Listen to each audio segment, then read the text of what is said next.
Hello, I'm Reginald Bullock, aka DJ Dr. Reggie B, and this is Turning the Turntables. And we have with us today Q. Now he doesn't go by DJ Q, but he's Q. All right. The way we normally do this is free flowing, freestyle. We're just talking. So tell me, where you from originally? So I grew up a little bit here in Maryland, and I spent some time in Louisiana as well. Louisiana? So I kind of went back and forward throughout my childhood. Yeah, so my family and everybody's originally from New Orleans, Louisiana. Really? Yeah, mom was up here working, so I kind of went back and forward. So what you know about that music down there? Oh man, I love it, man. It's to this day, the bounce, the zydeco, the second line, it's part of who I am. Good. Yeah, so Good. I've been on that stuff a long time. I bumped into one of them famous DJs down there. What's his name? Old school guy who helps out a lot of the go-go bands, not go-go bands, but a lot of the second lines. He helps out with, he's actually a teacher also. Oh, cool. Like you. Cool. And his name is escaping me, but I was down there one time and got into a second line in New Orleans and just hanging out and just bumping into people. There's actually a DJ down there that's real famous. Not Josephine, can't think of the name of his name right now, but he's actually a noob. He's one of the pioneers of bounce music, and his name is not His ringing name a is bell. escaping me too because that's who I'm talking about. And he's a teacher. You're right. That's, Yes, right. Not Josephine Johnny. No. It's gonna come to us. DJ Jubilee. Yes, right, Jubilee. DJ Jubilee. So I'm hanging out on the corner, talking to this guy, and we were talking about just noops, and we were talking about masonry. And then a friend of mine said, "Do you know who you're talking to?" I said, "No, that's DJ Jubilee. That's the person whose music you've been listening to and using." I'm like, "Oh." Conversation shifted. We ended up talking for a whole nother hour. Of course, he knows everybody. Yeah. So that's cool. I need to interview DJ Jubilee. I would love to sit down and have a good 25 minutes with him too, just to pick his brain, He did get a lot of that stuff started down there. Yeah, I mean, a lot of that. I remember coming up, that DJ Jubilee, Get It Ready was the man. I have that music. Coming up as a kid, man, that was it. We had no business doing some of them dances, but I mean, just great. And how old were you? I remember listening to that, maybe 8, 9. Okay. Yeah, that long ago, yeah. Because that song came out in the early 90s, so. Get ready. Ready. So what got you into DJing? So I've always been a music guy. I played drums, played trumpet for a little bit, but that didn't last long. So I've always just been a music dude, sang in choirs, did a lot of church stuff. But actually, so I went to Norfolk State University, and one day, like the first two weeks of school, they had a flyer that said, Hot 91. I shout out to Hot 91. Okay. But down in Norfolk State. Down in Norfolk State. Yeah, when I was down there, they had K94, the rhythm of the city. So, this was like Norfolk State Broadcasting, like Norfolk State's own channel. Oh, got it. Yeah, so they had come audition. So I went down there and I said, cool. So me and my roommate decided, let's go down there and see what happens, right? And y'all auditioned to do what? We auditioned to be on-air personalities. Yeah. Okay. So, we auditioned. They called me back, said, we like you. They let me do like some production, like I made commercials and stuff like that. And after a while, while making commercials and stuff, we had DJs would come in, specifically 2 guys, DJ Ruckus and DJ INC. Okay. 2 great guys, love them like brothers. They're the reason why I'm even sitting in this chair right now. But they would come in and they would do their mixes, and I'd just be watching, like, man, how do y'all do that? And I mean, because they like scratch DJs, like I'm talking straight up on record scratch DJs. I understand. I'm talking like just amazing stuff. Yeah, right? yeah. And so man, y'all just gotta teach me. Y'all just gotta teach me. Okay. You gotta teach me. So I just play around on these stuff. That you do this. Matter of fact, there was a TV show on Netflix not too long ago called The Get Down. I don't know if you remember it. I saw The Get Down. And it was all talking episodes. about, and it was the DJ was showing the young kid how he DJ'd, And and that's my era. It brought back memories because I remember INC and Ruckus telling me, yeah, you got to mark it. We didn't use crayons, we used like little stickers. Like, you got to put the sticker right here. And it just brought back a lot of nostalgia. Count beats per. I used to have to count beats per minute on my watch. Oh man, sitting there tapping. So you don't miss count. I mean, I just, So anyway, so they got me into it, and I just kind of stuck with it. And then once I left college, I came up, and a friend of mine was like, man, we could make some money just making, doing music for cookouts and stuff. So went out and bought some little cheap CD turntables. I mean, they were the cheapest things you could find. Right. And after that, the rest is history. Eventually. Now, did you use CDs for that, or did you use Serato? So I used straight up CDs. So okay. I had cases and cases and cases of CDs. Ruckus and INC, they used records. Okay. Yeah, I mean, we used vinyl. Vinyl. We used to be at the radio station on Tuesday. Okay. That's when the UPS man would deliver the new records. Right. From, record labels and stuff like that. And he'd all be, who coming out? Who coming out? What's records now? What's records out? So yeah, but shout out to those two brothers, man. They guided me and got me here. And as here locally, I got Dynamite, I got Super B, my partner Dynamite. DJ Dynamite. I have not talked to him in a long time. Yeah, good dude. Good dude. Yeah, good he dude. lived over there on the other side of Andrews Air Force Base. Yeah, somewhere there, yeah. So yeah, good guy. They kind of kept guiding me, working with me. I need to interview him. So yeah. And from there, just kind of got into it and figured I'd go legit and make a legit business out of it, and here I am. So you keep in touch with those guys down there? Oh yeah, Ruckus, INC. Ruckus is now in North Carolina working at an actual radio station. INC is doing work still in the Hampton Roads area, still DJing stuff. Like I said, two just, big brothers that I just, I commend them so much for what they've done for me. So aside from DJing, who are you? Who's Q? Well, Q, I'm a teacher. Right. Teacher, noob. I was coaching football. Oh, I remember. I had to say that because everybody. Yeah, they may not know. Right. We got to make sure we qualify that. So I'm a member of Kappa Alpha Psi Fraternity Incorporated. Husband, father, got a beautiful daughter named Nola. Okay. About to turn Nola. 4. Yeah. All right. That's not a mistake. That's her name. That's NOLA. And that's it. That's who I am. Just me. Just a genuine guy. Okay. All right. So we talked a little bit about when you first started DJing, and you said you had the cheapest thing you can buy. Was that your very first system, or that you guys bought it together? No, that was my very first system. I went to. You remember the name of it?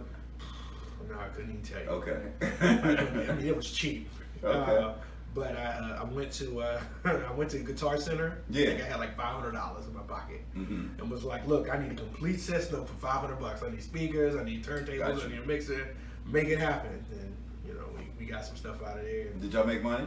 Yeah, I made a little money. Okay. So you made your money back? I was young. Oh yeah, young. $200 for a cookout here, there. That's real money though. Yeah, no, back then it was good. It was fun. It gave me something to do on Saturdays. Kept me out of trouble. Right. And at least I was making money. You know what I'm saying? Me and my partner Wood, at least we were going out making money. So what kind of system you have now? Now I have Rain 1. Okay. That's my primary system. All right. I had the NS7. I love the NS7. I'm kind of mad that kind of went by the wayside and they didn't continue making it. Okay. But now I got Rain 1, a couple other small systems, stuff like that. Couple of small systems. Yeah. All right. Well, you got to keep yourself occupied on more than just one thing. So if something happens to go down, you got another system ready to roll. Back up. Especially so. I do a lot of weddings mostly now. Okay. And so it's always good to, you never know what can happen. So I get it. So a lot of people get into DJing, and how many years have you been DJing? Roughly? 20 years this year. 20 years this year. Yeah. So do you still like it? Yes, I do. It's evolved and it's changed. I think my direction of why I want to do it has changed, because at first, obviously, it was the music, the party scene, the having a good time all the time. Then it kind of changed over, so I got to get, make some money, put a little money in my pocket to have fun with. Right. And now, my goal now is to try to build something that I can kind of pass on and create. So my goals have changed throughout my DJing career, but the love of the music is still always going to be there. The love, the love of hearing samples and mixing music, and it's always going to be there. I don't think that'll ever leave me. I'm probably going to be 90 years old. You sound like me. Trying to put 2 records together. Right. I mean, I say, when did Liberace stop playing the piano? Yeah. You know what I mean? So I get that. I'm gonna keep on going until the wife yells at me and tells me stop. So what have you learned over the years in this DJing business that you would pass on to others? Be true to yourself. That'd be a big one. Be true to yourself. What do you mean by that? Well, because I noticed, especially when I was younger and I was dealing with a lot of younger DJs, they were so hungry to just get gigs that I felt like sometimes they weren't true to themselves. And I was a victim to it as well, but I felt like a lot of times it was, well, man, come do this party, man. I got $50, and instead of thinking to themselves, like, I'm worth way more than $50, just because they want to be in the scene. It's like, yeah, I do it. But one of the things that I felt was the issue with that is, as me coming up and trying to really make something, they call me, I'll do it for $300. Right. The other guy said I'll do it for $50. Right. I had that. And I can't compete with that. Right. Now you get what you pay for. Right. But at the same time, like, I can't compete with that. So it was, that hurts a lot of good professional quality DJs versus guys that just go get a laptop and some equipment and say I'm a DJ. It's true. So, always be true to yourself, no matter if you just started yesterday or if you've been doing it for 50 years. Just stay true to yourself. What you're worth is what you're worth. So you said something that sparked the question in my head. What is a DJ? To me, a DJ is a person who makes sure everybody has a good time. Now, I don't mean that necessarily musically. I mean that by using your voice. I mean by making sure things go right. I don't believe in being the DJ that just goes to the place and pushes play, right? In other words, if I'm DJing your party, if I'm DJing your event, I'm going to ask you, what is it that you're looking for, right? Are you looking for this kind of vibe? Are you looking for that kind of vibe? Are you looking for this? When I do weddings, I get very detailed in what they want, because that's what it's about. When people leave a party, they don't remember the food, they don't remember the drinks, right? They remember the music. They do. Was the music good or not? And they had a good time. And they did have a good time, right? So that's first. Understanding that it's the total package of what a DJ is.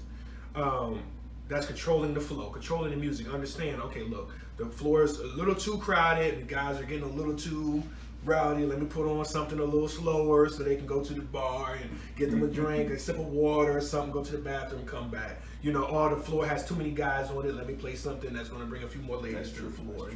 You're controlling the party. It's not just, it's not just the music that you blare out. There's a lot of things that go into it. How long did it take you to learn that? Because that's something that new DJs that's not intuitive. Yeah, it's not. I probably say the light bulb went out for me once I tried to get like actually truly professional in it and stop just being the guy that's just trying to make a few dollars. Right. Because then I realized the dynamic of what I was trying to do. I want something that's going to last long, not, well, all right, I made my quick $300, let me go on to the next thing. So, I researched it. I did a lot of research. I read books. I talked to DJs, guys who were in the game for a long time, guys who just starting out. I really, pulled their coattail. Hey, what about this? What about that? So at that point, you realize there's a lot more to it. It's a lot more to it than just push and play. And even now, I tell young guys that come into it and are, I'm excited. I just got my deck. I tell them, it's not just that. It's not just push and play. It's not about the music that you play. You got to be able to control the place. You got to be able to understand what the people are feeling, what they want, what they don't want, what they need, what the crowd needs, what the promoter wants, what the people throwing the party want. It's a lot of things that go into it instead of just, setting up, push and play and having a good time. Speaking of that, how do you feel about requests? It depends on the environment, right? If I'm doing a wedding, the only people I take requests from are the wedding party. Only because, I don't need Uncle Leroy coming up to me, with cognac on his breath. Man, you got to play the Temptations B-side, such and such, request, no instances, again, only bride and groom As far as when I'm in a party, I'm not totally against it. If they go with the flow, Exactly. right? So don't come in there asking me for a country western song if it's not the environment it asks for. So requests are cool, but just depends on what you're asking for. I get it. I mean, I'm a DJ, so I understand. The request. Oh, Lord. Here's a question. A lot of folks who are my age, who maybe are in I don't know, their midlife crisis, they're retiring, they're transitioning, all of a sudden they want to be a DJ. What would you tell a person who's in their late 40s that wants to get into this craft about DJing? Truthfully, do it. Okay. The reason why I say that is that this profession has stages, right? So, for me, if somebody was to call me and say, hey, I need you to do an event where everybody's 25 to 18, I have some young guys that I would say, oh, well, I'll send this guy out, right? Because that's just not my generation anymore. I mean, can I do it? Yeah, but am I going to break my neck to be like, yeah, no, I need to be in that environment? No, right? If it's 60 and up, can I do it? Yeah. But if I know somebody who's more in that group that may know some more of their cuts, that's true, right? Sure, why not? Now I would say 30 to 45 crowd. I mean, that's where I live. I'm 37, so that's kind of where I belong, right? So there's a generation for each group. That makes sense. So if you want to do it, get into it. Why not? Just make sure that when you get into it, that you don't look at it as, well, I'm 40. I'm the old guy. I'm the top of the totem pole. You understand that even though you're 40, you're still kind of starting at the bottom. You're a Neo. Yeah, you're still starting at the bottom. So that's true. So there are traditional DJs, and I mean there are all types of DJs, right? What do you classify yourself as? I'm not quite scratch. I'm not quite what I call cut DJs, meaning they don't mix. I'm kind of like in the middle. Okay. I'm not going to sit here and say I'm going to win a DJ battle. Me and DJ K-Slay going to be there scratching it out and duking it out. Right. But at the same time, my goal when I DJ is to always make people not realize this other song ended and a new song started. So you can blend real well. I blend real well. That's one of my specialties. Right. But that's what I want it to be smooth. I just wanted to continue on. I want it to be, Now, do you use sync, or you use your finger, or how you do it? I just look at, nowadays I look at the BPM in the screen. Right. And I kind of try to match it up. When you're blending it, like, do you do it by ear? Oh yeah, I blend by ear. Okay. Yeah, I blend by ear. So I'll get it and I'll find my cue point. And once I get my cue point, I'll try to fade it over a little bit, maybe a little scratch to clean it up, something like that. But for the most part, I usually use my eyes. I don't use the screen after. Once I get my cue point going, I don't look at the screen anymore. Okay. Yeah. All right, I got you. You gotta feel it at that point. I mean, I'm with you. I started old school, right? We didn't have none of that. None of that. Yeah. I mean, I remember when those guys had records back then. They didn't have Serato. It's the same way. You had to listen. You had to I missed it. You had to go back around. You listen again. Missed it. You got to go back around. Now you're freaking out because you hear the song starting to end. Right. Yep, I remember those. And then even recording. I mean, we had cassette tapes. Yep. So recording was one take. One tape. Yeah. Put it on a DAT tape. Yeah. DAT tapes, little small tapes. Yeah, that came later. So, what's your favorite system to DJ on? Do you have any? Honestly, if I had a choice, I would go back to original vinyl. Really? Why do you say that? Just the feel of vinyl. It just feels more like DJing. Even now, that's why I got into the NS7, and even now, that's why I got to the Rain 1, because I like the feel of the actual vinyl. Gotcha. Under my finger. A lot of the new controllers they have that don't spin. Because I still like to scratch out a little bit here and there, and I just feel. You mean they don't backspin? Yeah, they don't spin at all. They spin only if you make them spin. Okay, it's not a constant record. Gotcha. Like I don't feel the slip mat underneath. Gotcha. You know what I'm saying? Yeah. So that kind of if I had to pick, like truthfully, I would go back to records every day. Really? It's just too bulky to carry around now, but. Yeah. I mean, I'm looking at some of these records here and thinking about how many years I lugged them around. Milk crates. Kept me in shape though. Milk crates. Oh man, just milk crate after milk crate. And think about it, right? On Serato, they call them crates. Yeah. I mean, they're trying to keep the tradition alive. So You know, and then I hear people talking about mixtapes. There's no tape. no, it's gonna take. and who's mixing? You know what I mean? And so I think that a lot of that does pay ode to the tradition of DJing. Yeah. And DJing is disc jockey, right? Yep. So to your point, you want to feel the disc. Yeah, I want to feel that slip. I want to feel it in my face. It's a different feeling. You know, people don't understand that turntables are an instrument. They play music, but it's an instrument, and done the correct way. You know, I don't think any trumpet player out there would ever go to themselves and say, "Oh yeah, I want a trumpet where I just touch the buttons. I don't have valves." Right. You know what I'm saying? Right. Or it's playing a trombone and not having a good slide. Like it's part of it to me. You know, it's part of the instrument. Yeah. I mean, it's almost like a percussion instrument. Yeah. You know? Yeah, it can be. And I've had fun on it. So speaking of that, DJing and it being an instrument, you talked about learning it down in Norfolk, right?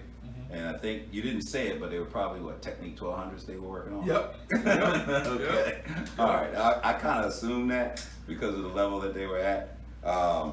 But when I was growing up, we had bedroom and basement DJs. You familiar with that? Oh yeah. And so, were you any of that type? Nah. You know, that was a little bit before my time. So we have house party DJs and block party DJs. Yep. I remember those block parties well. I remember being a kid and with my grandmother, and sometimes you know, in New Orleans they have huge block parties. They had parties for any reason whatsoever. Yep, and I remember my grandmother right after Hurricane Andrew, I went down there to spend the summer, and my grandmother's house, which was in the lower 9th Ward. Okay. And we had cousins who lived uptown, and they would always have this big block party. You know, big party. I used to love going to those. You know, that was. We used to call it a DJ. That's what they call it. Call what? A DJ. Like we're having a DJ. Oh. Yeah. So I've never heard that term. Yeah. So it's. So it's not a block party. It's a block party, but it's like we having a DJ. Like it's one of those things where it's like it's not a planned party. Like we just got a DJ. Okay. You know. Okay. And, you know, guy was set up and. Yep. So. Wow. You know, That's cool. yeah. All right. So, yep. local DJ or traveling DJ? I travel a little bit. Okay. I've been all up and down the East Coast. I did a friend of mine's wedding in the Dominican Republic. So I've been places all up and down the East Coast really. Okay. DJ in Orlando. I did a party at Conclave one time. Which one? Smaller party, not a huge party, but a party a friend of mine was giving. Okay. So yeah, you know, I travel. I don't put my stuff on a plane too often. I understand. But I have been, you know, I traveled. Okay. But my little van be on the road. I tell you that. I don't put some miles on that little van. So, radio DJ. How you feel about that? A radio DJ who calls himself a DJ versus DJs that are out here with mobile systems. I mean, I think you're still a DJ if you work at the radio station. Because a lot of times, if you're a DJ at the radio station, you know, you've already been through the traveling phase. Right. That's true. So, no, again, you know, I started out technically in radio. So, you know, those radio DJs are the ones who taught me. So I think there's still DJs. It's just different type of where they're going and how they're doing it. But if you're still if you're still using the instrument in the proper way, then you know you're still DJing. So, do you ever have an MC or a rapper? No. I don't have a rapper or anything like that. I know in most of the MCing, like talking and stuff like that, I kind of do it myself. Okay. But I have done parties where there's been like hosts and stuff like that. Have you ever DJed for a rapper where you basically hitting the beats and the break beats, just like to get down? No, I haven't. But that was something that I would love to do. I would love, you know, if I knew some guys who could rhyme really well, get down to my basement one day and just, you know, relax a little bit and just like, hey, you know, here's something, try this beat, you know, try that beat. I think that would be fun. I never really tried to like rhyme or anything like that, but I think it would be fun to just, you know, sit in the basement and put on a couple of beats and just have some fun and see what happens. You know? Hey, that's why I'm asking the question, you know, because that could be in your experience later on, right? Yeah. You're collecting experiences as a DJ. Yeah. Speaking of experiences, have you ever been like a club DJ? I've done some clubs. Okay. But never named the thing Steady or anything like that. But I have done some clubs. The club was cool. But I felt like a lot of times when I DJ'd the club, you kind of end up with the same mix over and over and over again because it's what people want to hear. Yep. So it doesn't really give me a lot. It doesn't really have a lot of leg room. You know, when you gotta play this song, you gotta play that song, you gotta play this song, you gotta play that song, because it's just what they want to hear. So sometimes I felt like the club kind of locked you up a little bit. And a lot of times it keeps you in one genre. Yeah. You know, I don't want to just do all the latest hip hop or, you know, all the latest whatever that party's asking for. I like to be able to stretch myself and put a little R&B in there, put a little this, play some records that people haven't heard before. Like, you just can't do that at the club. You can't, you know, at a wedding, I may be able to throw in like a Ryan Leslie record or something like that a lot of people haven't heard, but still kind of goes with the groove. Right. Where in the club, I'd never get away with that. That's true. Yeah. Yeah, they know what they want. Yeah, they're gonna be like, what is this? You know, I've never heard this. What is this? So what's some of the world? I don't want to say some because you probably had quite a few, but what's one of the best parties you've ever done? Oh wow, that has been a lot. Yeah. I remember I was at Norfolk State University, and this was the second time I was at Norfolk State, and I had a friend of mine who had a birthday party, and you know, I think she turned maybe like 31 or something like that. And we were all like, you know, good friends, you know, stuff like that. So she was like, man, you couldn't do the party for me. She had a really good family. So I was like, sure, I'll do it for you, no problem. And man, we just had a great time. It may have been 20 people. Really? Maybe 20 people in the apartment. I mean, it was small. Matter of fact, the apartment was small. I couldn't even bring real speakers. So we used like the speakers that come with like a stereo system. Yep, I'm talking about we had it was just a great party. I think that was probably one of the greatest events that I've ever done. It was small, it was intimate, it was just fun. Right. You know what I'm saying? It was just fun. And you got to play anything you I played anything I wanted, and people just had a great time. I think that was probably one of the best I've ever done. So, when you did that party, right, did you get a whole lot of gigs from that?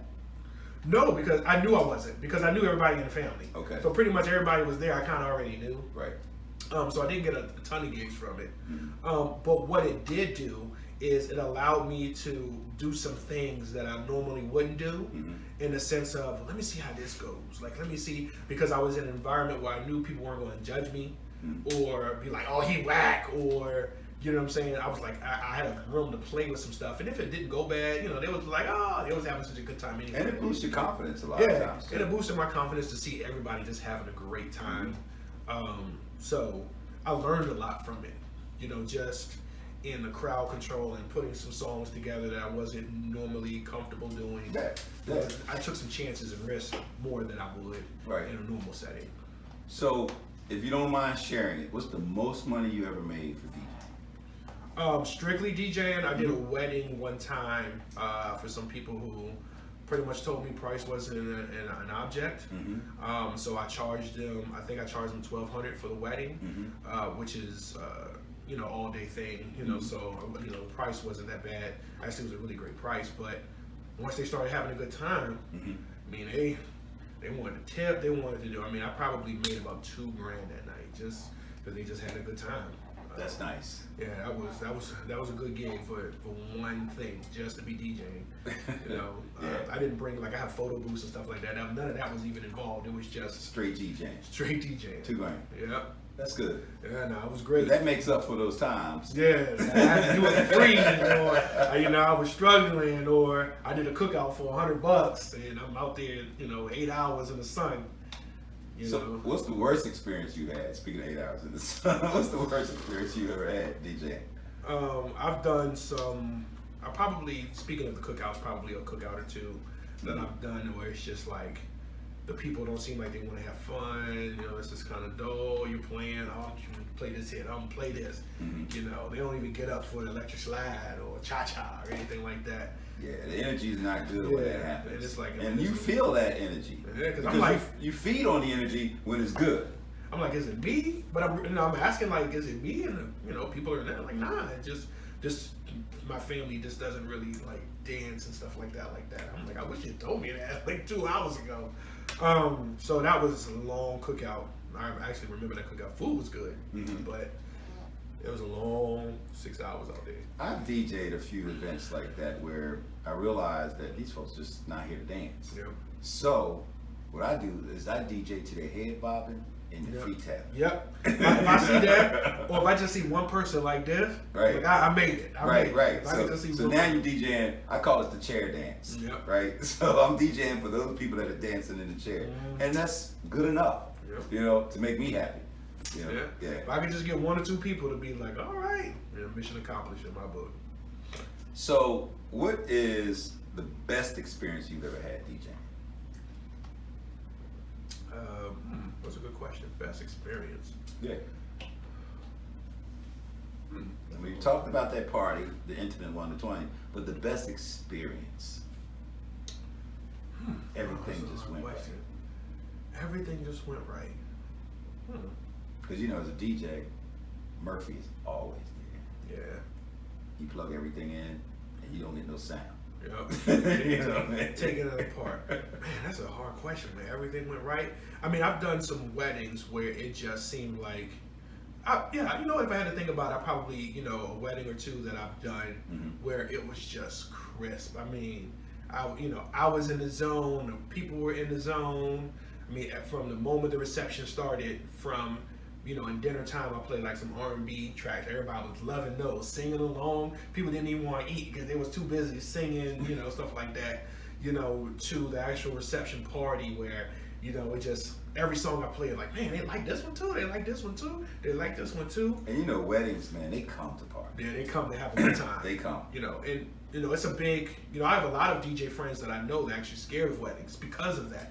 Because they know it's a lot of pressure that when you're doing somebody's wedding, one day that they should always remember, one slip up. I mean, and you got to rehearse for it. You got to rehearse. You got to script it out. You got to script out. Work you got with the wedding coordinator. You got to work with the credit card. You got to timing of everything. And that's one of the reasons why now I mostly strictly focus on weddings, because it is such time. It's time intensive, and a lot of people don't realize that. I have weddings now booked next year that I've already started talking to them about what they want, what they need, because there's so many small details, like the song that's playing when the sand ceremony happens. Right. And when I talk to a lot of brides, I tell them there's a difference between a DJ and a wedding DJ.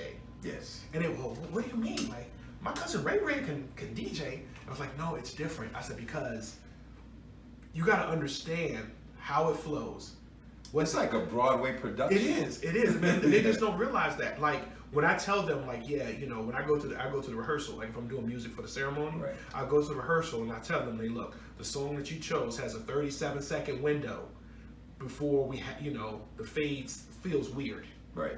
And they're like, what do you mean? I'm like, okay, well, go 40 seconds. And then in the middle of the part that everybody knows, you're fading out. Right. It just feels awkward. Right. I was like, so there's natural stopping points. And so when I come to reception, when I come to the rehearsal, I'm telling them, you got 37 seconds. And they're like, well, what do you mean? Like, come on, let's go. Walk down 30 seconds. If you're not there, I tell them, go back again and do it because that's weird. Or they get to the front and they're standing there waiting. Right. You know what I'm saying? And now it looks awkward because they're telling me, well, don't stop it in the weird part. So now they're standing up there and everybody's looking like, is he going to stop the music? So it's really intensive. It's actually a job. And the interesting thing about that, and I'll say this for folks that are watching, is, especially people getting married, right? Yeah. You don't get paid for a lot of that. You don't get paid to show up at the rehearsal. Nope. You don't get paid for the 6 to 10 hours of research nope. that you have to do. And then you don't get paid for the 4 or 5 hours of writing that you're doing, the prep and writing out the script and all of that stuff. And then you got to rehearse all of this stuff in your studio before you show up to do that 4-hour gig. Easy. So the wedding day itself is probably a 10-hour day every time. Because if the wedding starts at 4, me and my guys are going to show up at 2. Right. And we're going to set up, and if it starts at 4, that means the reception starts at 6. That means it's over at 10. Yeah. We're probably leaving at midnight. Yeah. Easy. And then you get home, And you got to unload all that Unload all yeah, that. You know, they don't see that part. They don't see the and they don't research. know that technically they should be paying for that. Yeah. Yeah, I did a set where I broke it down like that. I said, you know, after breaking it down, I think I'm making $12 an hour. Yep. You know. Somewhere close. Yeah. And a lot of people just don't realize it. But again, that's a wedding DJ knows those things. Mm-hmm. You know, somebody who just, you know, has records, you know, doesn't really understand the entire process. So I'm sitting here with Q, who is an awesome DJ, been DJing for about 20 years. 20 years, yeah. And loves doing weddings, which are hard, by the way. But he's been around, and this is an honor to be here with Turning the Turntables. So here's a question. Finish this sentence. If it were not for DJing, I would be ... Whew. Probably cooking. What do you mean? Yeah, so outside of DJing, my other love is cooking. I love to cook. Okay. Cook like what? I mean, I'm a Louisiana food. Okay. Guy all the way. I mean, gumbo, jambalaya, etouffee, red beans and rice, you know, po' boy sandwiches, the whole 9 yards. Charbroiled oysters. Oh man, charbroiled oysters. That's From Drago's. Oh yeah. Well, I get mine from Acme. I get mine from Acme yeah. before I go to Neows uptown. But or Castnet. Yeah. But you know, that's my other. Actually, truth be told, you know, if I wasn't spending a lot of time on QUE Entertainment, I would be working on Nola's Bistro, which is kind of like a dream in my head of being able to have a restaurant or food truck named Nola's Bistro. So my other love is cooking. Okay. Yeah. Well, that's good. I mean, for those who are from New Orleans, I'm sure they're watching thinking, okay, all right, I like him. Oh yeah. You know, my grandmother taught me, my Uncle David taught me, my cousin Shawnee, so we cook. So let's talk celebrities or celebrity status, right? Do you consider yourself a celebrity when you're out there DJing? No. Why not? No. Just a guy. You know, I don't, you know, that has happened before where people are like, oh, I saw you at the wedding, and oh man, you did it's just, you know, and I'm just, you know, I'm not really trying to be, you know, Mr. Celebrity guy. I just want to, you know, have some fun and help people create memories. That's really it. So in the younger days of DJing, right, when I started, I had a big ego when I first started DJing. And it took a while to let that thing settle down because I thought I was the guy, right? Did you go through that? I think my ego was bigger when I was actually like on the radio. My ego was a little bit bigger then because to me, you know, I'm on the radio and I got, you know, thousands and thousands of people listening in Hampton Roads. So back then it was probably, you know, I was young too. So back then it was more, you know, look at me, look at me, look at me. Now it's just kind of like, you know, hey, you know, I'm here, but. Well, you go through phases like you talked about earlier. Yeah. So you got that out of your system. Yeah, I got it out of my system. Now I'm just trying to be a guy that provides good stuff, good service. So do you feel like DJs are unsung heroes? In certain instances, yes. And they don't get enough credit for what they do? Without question. Because a lot of people don't realize without the DJ, there is no event. Clubs don't exist. That's true. That's true. Cookouts are boring. Yeah. I mean, you know, really, weddings are just formal events, right? They're always, music is the one thing that every event has to have. I can't think of any event that I've ever been to where there was no music and people had a good time. Even if it's just a violinist playing in the background and nobody even paying attention. Right. Music always has to be present. And DJs are the ones who bring that music to people. You know, bands are there as well. I'm not taking away from bands, but DJs are the ones who have, you know, throughout the history of music, always provided something. Provide that piece, that glue that makes every event just better. And so, you know, to the young DJs out there who are in it, you know, my advice to you with that is to understand that you are the event, right? Don't look at it as just, I'm about to have a good time and go get girls and stuff like that. Understand that the success of that event lies on you. So put the work in for it. Put the work in and understand that if you want the event to be great, you want people to remember you, that's what they're going to remember. Not your outfit or your turntables or anything like that. They're going to remember, what did you play? You just said something that made me think about a perspective of us, right? We DJ from a male's perspective. And that's just our mindset.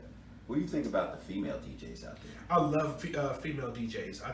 Honestly, I think there should be more. Mm-hmm. I think DJing is a profession that a lot of young ladies try to stray away from a little bit. What do you mean? Because it's such a masculine dominated field. Okay. That they're a little bit afraid to like step into it. Mm-hmm. But you know, I think young ladies have a different perspective of what DJing can be and what they bring. The female DJs that I do know, Mm-hmm. you know, when I have conversations with them, we're talking music, Mm-hmm. and they're like, yeah, well, you know, this and that, and I'm like, you know, they're bringing things that I never thought of.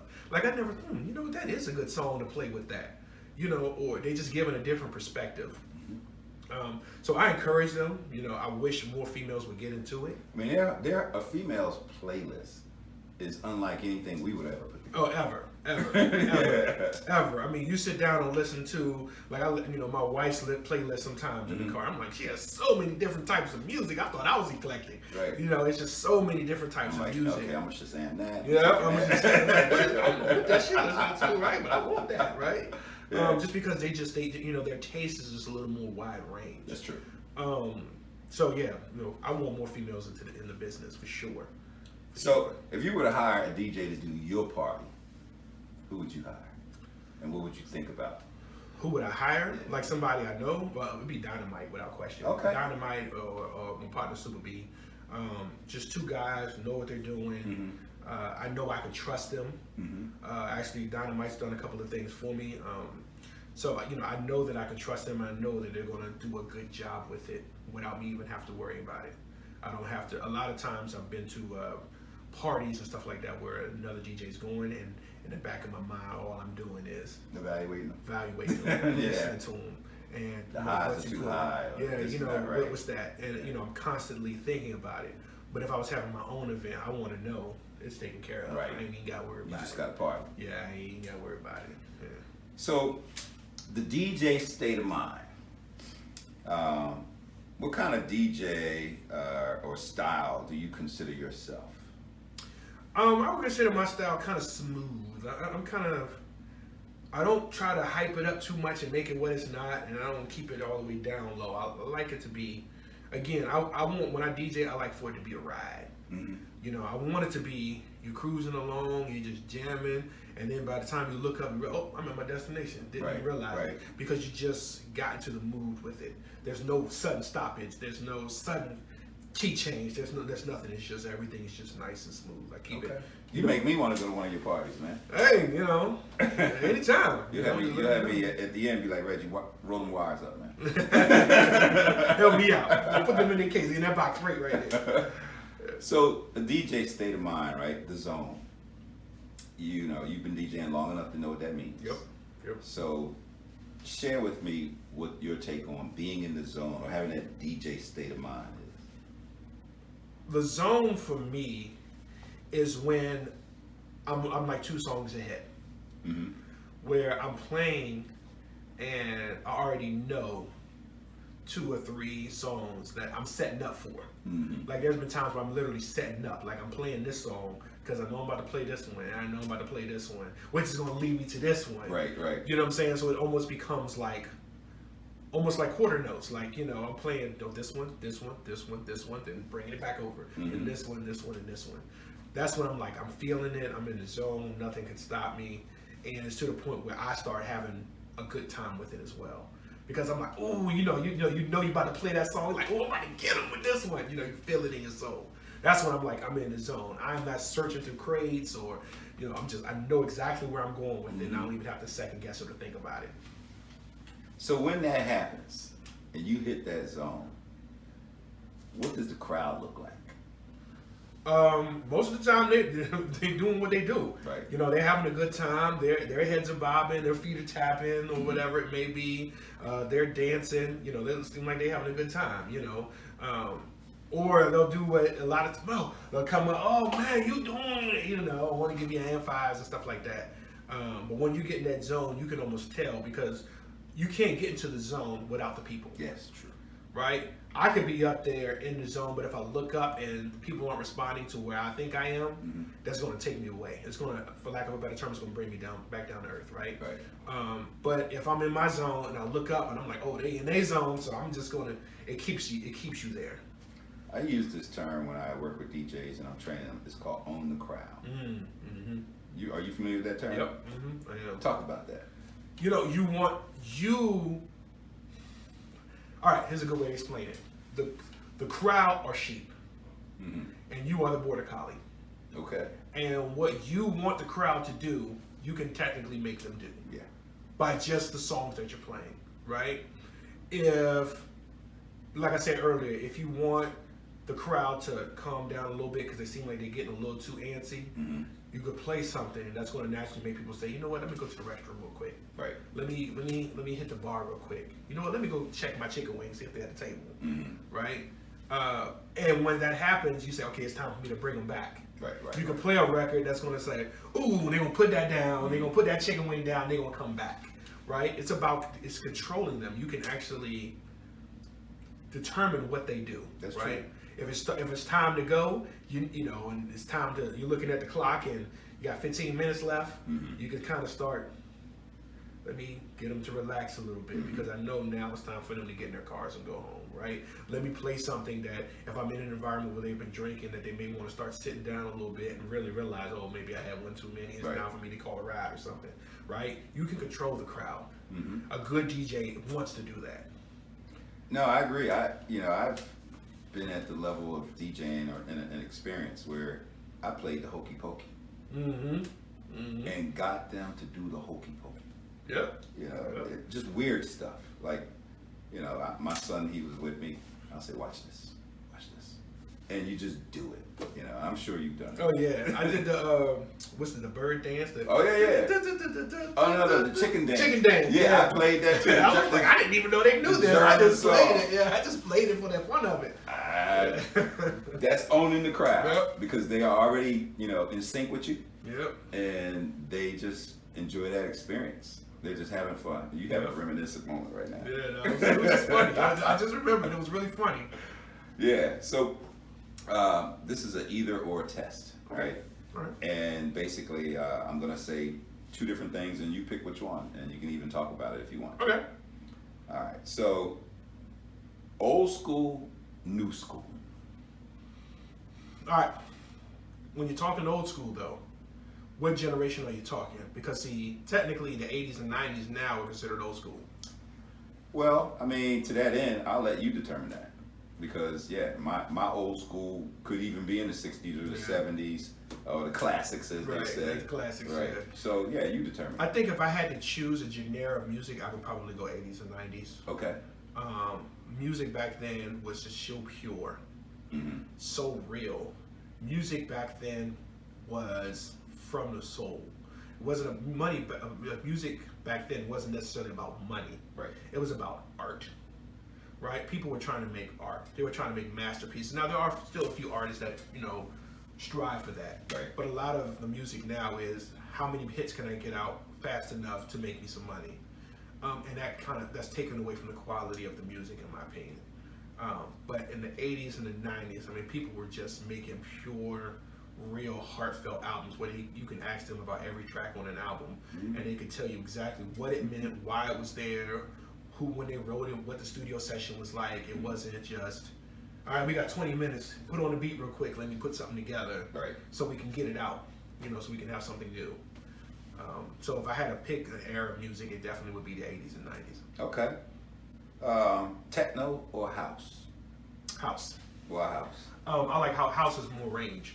Okay. Techno is always going to be that super fast, right? Where house music can be a little groovy, a little fast, like dance. About 114 to 114, 105. Yeah. You know, in that range, it can go from anywhere in there. That's true. Where techno is like 119 and up. 125. You know what I'm saying? Well, techno is really 125. Constantly. So which is easy to do. Yeah, easy. You just mix it. You find the one, and you just keep going back and forth on the ones. That's true. Yeah, that is true. On the ones he's talking about a measure or a beat, And so, you know, bars, measures, and whatnot. So once you're on the one, everything is even. Everything's even. Some new DJs don't get that. They don't. And it just messes your syncopation up. Well, that's why I said that there's cut DJs, right? There's DJs who find that one, maybe even the two, or whatever, meaning like measures in a beat. So 1, 2, 3, 4, 1, 2, 3, 4, like in music, 4/4 stanza. So they don't understand that. So when they cut a song, it doesn't feel natural. No, you don't cut a song. You're like, oh, like, you know, everybody's like, oh, right? But that's you can cut it on a 1 or a 4. Yeah. But never do it on a 2 yeah, or a 3. it's very hard unless you want to clap them up or something like that. Right. And then you got to make your own 2 and 3 to get the 4 while you're mixing, so you don't mess up the part. Yep. So you don't, everybody doesn't go, oh, okay. It hurts. Yeah. Yeah. Sorry about that. We're really talking like, but this is turning the turntables. Yeah. And this is why I appreciate, you know, that I'm able to have this kind of conversation, because I know, right? Yeah. I mean, I've been DJing. And it's very rare that I actually get to have conversations about the technical standpoint of DJing. You know, kind of, you know, open the veil a little bit and let people see more of the actual work in it instead of just what they see when they go to the events and stuff like that. I usually don't get a chance to talk about those things, so it's really fun. Yeah, I mean, and I appreciate it. And so I love exploring with a DJ to bring that out, because I've been through that, right? You know, I've been through this whole journey of becoming a DJ.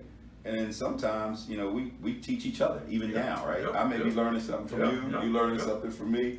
And so I enjoy that experience. And of course, back here, you know, I can take what I learned from you and then go try it out. Try it out. So we talked, you kind of took my question into a different direction, but 70s rap or 80s hip hop, because there's a difference between rap and hip hop.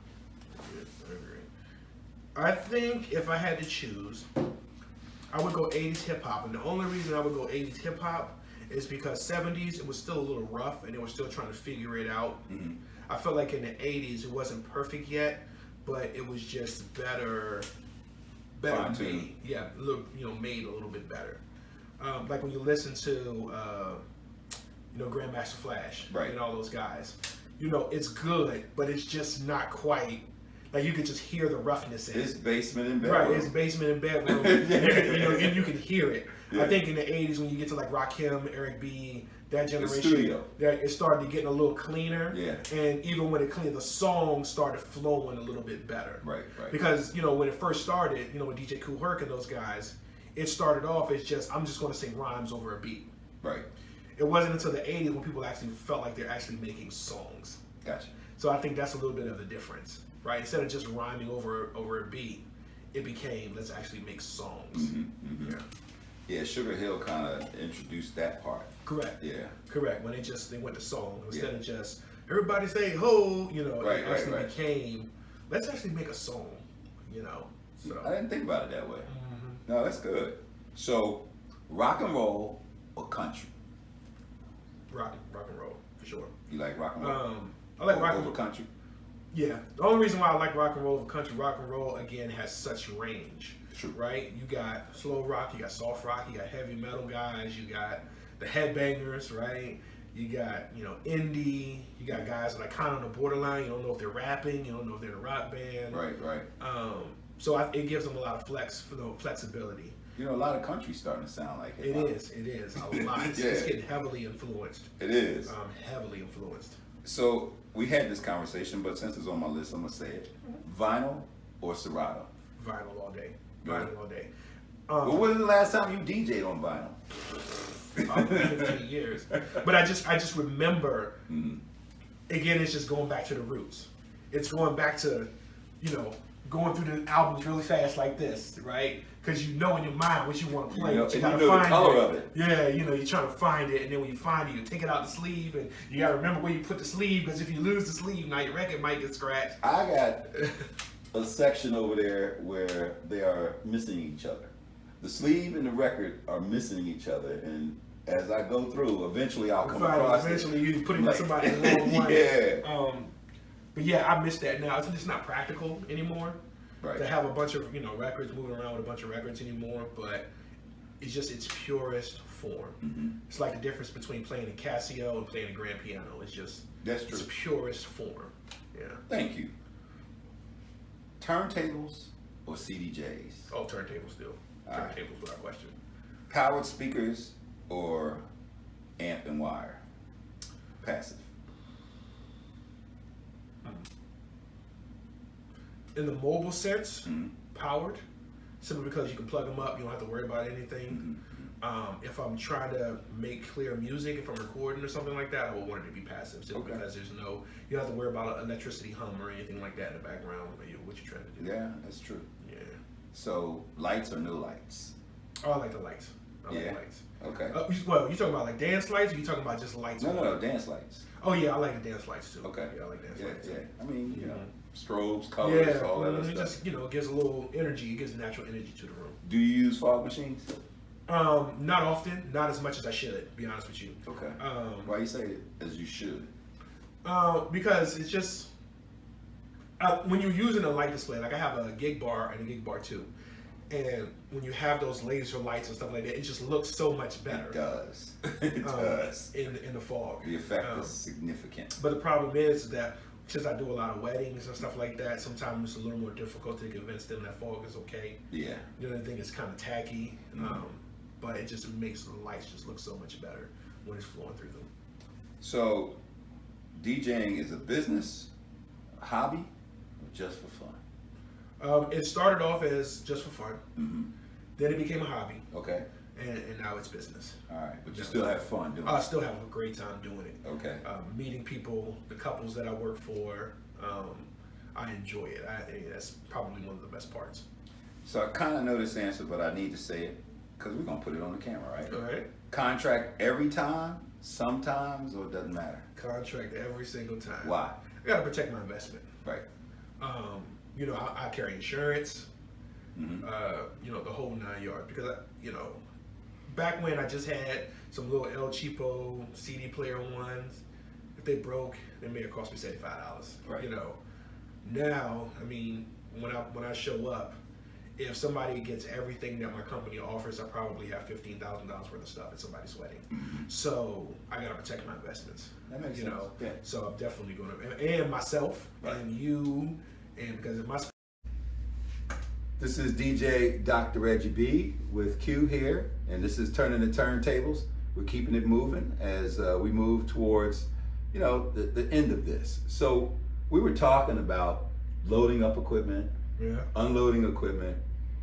Talk to me about that whole drill for you. Like, what does that look like when you have to do a party? Well, now I try my hardest to keep everything. I have an office kind of in the first level of the house right next to the front door. Okay. So now I try to keep stuff in there that I know I need to have constantly, like the turntables and stuff. So I can bring them in, I can practice and stuff like that. But speakers and stuff, I usually keep them locked up in vans or something like that, in the car or something like that. Makes so, it easier. Yeah, it makes it easier, so I don't have to load all those up. Now, how's your wife feel about all of this? She, long as I ain't getting her business, you know, getting her way, she's fine. She know how to DJ? No, she doesn't, but she's very supportive. She works with me a lot. She listens when I'm complaining. She supports me when I'm, during the down phrases. I think she understands, and I think she knows what I'm trying to do and what my vision is. So, I think she understands that my success breeds her success as well. And your daughter, how old is she? She's 3, turning 4. Okay. She thinks it's cool. She says, "Yeah, you gonna go make the music?" So yes, baby, I'm gonna go make music. So she loves it when I'm practicing. She likes to sit in there and listen. She'll dance around every now and then. So, okay.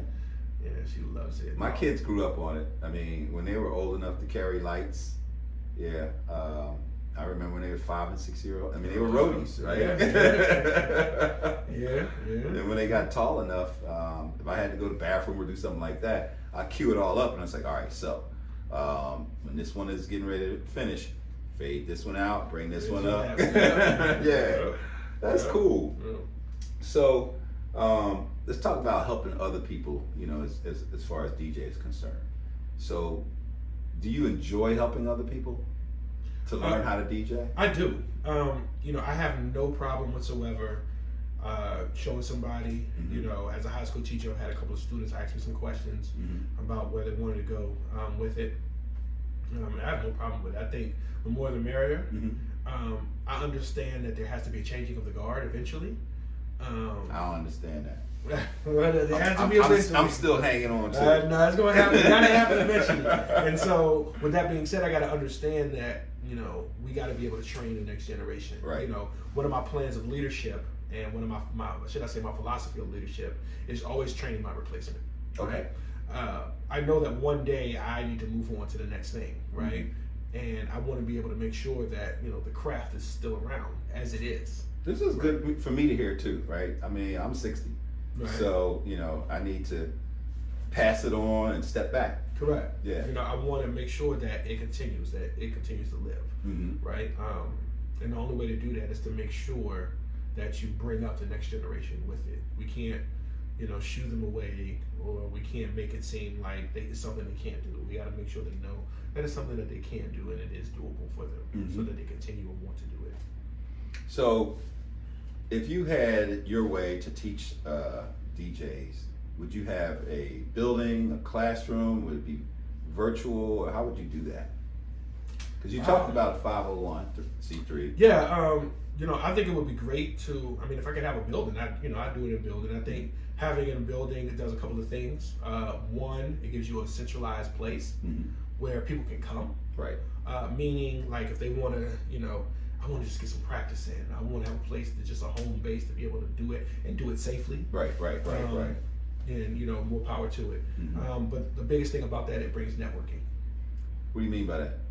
It brings an opportunity for young guys to know each other, right? Mm-hmm. For like-minded individuals to be able to come together, right? A lot of times, kids in school don't have the friend group they want because something that they're in may not be considered cool or the thing to do, right? So I'm always in support of having organizations and groups that support whatever kids may be involved in. And having a place where they can actually involved in, right? So if you like cosplay, you want to dress up as Superman, right? I think it's important for them to have a place to do that. And I think it's also important for people who want to DJ to be able to come together and practice the craft and share ideas together instead of just, since DJing is such a male-dominated field, it becomes, well, I'm better than him. Right. Well, I'm better than him. I'm better than him. I mean, right? we were gangsters. It becomes competitive instead of people saying, "Well, instead of collaborative. Right. Let me show you what I got. Let me show you what I'm doing." So having that space where it just becomes natural to them to work together. Let me show you what I got. Right. That's good. So does any of that exist anywhere that you know of? I do know there's one person that has like a school. Now I haven't heard much about it since COVID. But before COVID, they have a DJ school. Like he had an actual place. Okay. Now I do understand from my, correct me if I'm wrong, folks out there, but I think the Art Institute used to have like a DJing class as well. Okay. But as far as I know, where it's widely known that you could go here and learn how to actually truly DJ. Cool. I don't think it actually exists yet. That would be cool. If it wasn't for the fact that I don't want everybody up in my house. This would be like a good location for really good. But you could have a place where you learn how to DJ. Right. Where guys learn how to become a sound engineer. Right. Right. Where guys learn how to be a recording engineer. Okay. Right. I think that would be a great place, kind of that creative space to. I like that. To learn, because music is going into a direction that is changing, and I don't think it's necessarily changing for the positive, because everybody's on their own now. Right, I don't need a recording studio to make an album anymore. That's true. I can do it at my basement, right? Which is a good thing, but it's a bad thing because again, it takes away the community, the collaborative piece of it. Right, we don't work together. Artists, be excited because they have features on their album, and the two people never even met. True. Back in the day, DJing. We would set up in the park or wherever, and it'd be 10, 15 DJs. Yep. Let me get a piece of that. It's working out. Right. People used to be, I remember hearing stories from New Orleans about Manny Fresh. DJ Manny Fresh. He used to just set up in a window. Out front of the house. I remember those days. Yeah. And so put the speaker in the window. Yep. You in your bedroom. It's going at and you're jamming. Right? So just like bringing that community back. But I think that would be a cool thing to do. So I think that's doable. And hopefully that'll come to pass. And there's anything I can do to assist you with that, let me know. Appreciate it. Appreciate it. Thank you. Yeah, I'm on the other side. I like you. I want to see, what happens next, the next generation. What do they do? If there's a way for me to assist with that, I'm there. Appreciate that. Yeah. Thank you. Thank you. Thank you. So, I asked you a lot of questions. Is there anything that you want to communicate to the audience that I might not have asked you yet? If you're out there and you're working on it, just keep grinding. Don't worry about if you're not perfect yet. It'll get there. Don't worry if you're not getting the gigs you want. They'll come. Understand you got to market yourself. You got to make people want you. When people hire you, you got to understand they're hiring you. They're not hiring your DJ ability. They're hiring you. So be a person that people want to hire. And if you want to reach out to me, please do. My website is QUEENTDMV.com. Again, that's QUEENTDMV.com. Stands for QUE Entertainment. And then my Instagram is the same, QUE.ENT.DMV. That's my Instagram, and that'll take you to all my social media and stuff like that. But reach out if you're having an event. You need a 360 camera, a regular camera, a cloud machine, indoor fireworks. If you need a custom name, whatever you need, I probably got it. And if I don't have it, I know somebody who does. So give me a holler. Mention the podcast, and I'll make sure I give you a good discount on what you get.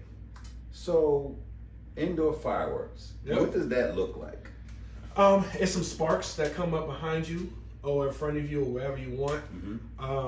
It's cold, so there's no fire. There's no smoke.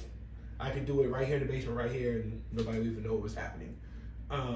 It's really cool. I've done it for, a lot of times when bride and grooms come into the reception. Yes.